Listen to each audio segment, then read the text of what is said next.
Is moderation the secret to satisfaction? The Buddhists writes about the middle way as a key to life satisfaction.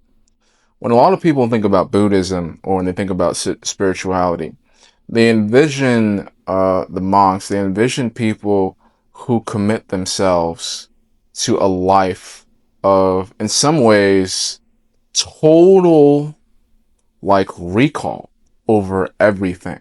Where the guy's abstaining from having fun, when he's abstaining from talking to a woman, when he's abstaining from money. The guy thinks about some religious man that lives in the mountains, that wears robes, right? That's what a lot of people think when they think of how religious people think, right? Now, Buddhists describe the middle way as a more realistic way to live life.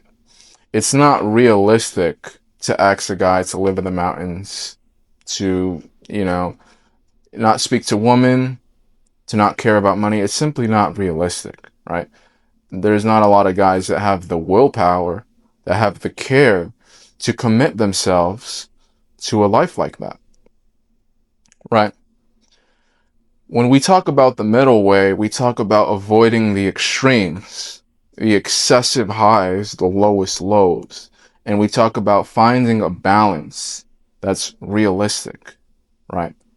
When we talk about the middle way, we talk about we're not going to gain an obsession, a compulsion to anything. We're not going to be too overindulged in the food. We're not going to be too overindulged in the envy, not too overindulged in the anger, not too extreme in any way, not too extreme in the way that we live our life, right?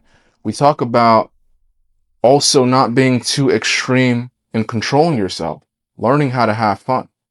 Buddhists do not teach people, just to kind of reject everything in society and live in the mountains. They describe you must find the balance. You must find the way to strike the right chords so that you're achieving what you want in life and that you struck the right balance in making everyone happy, right? And making yourself happy and being able to function.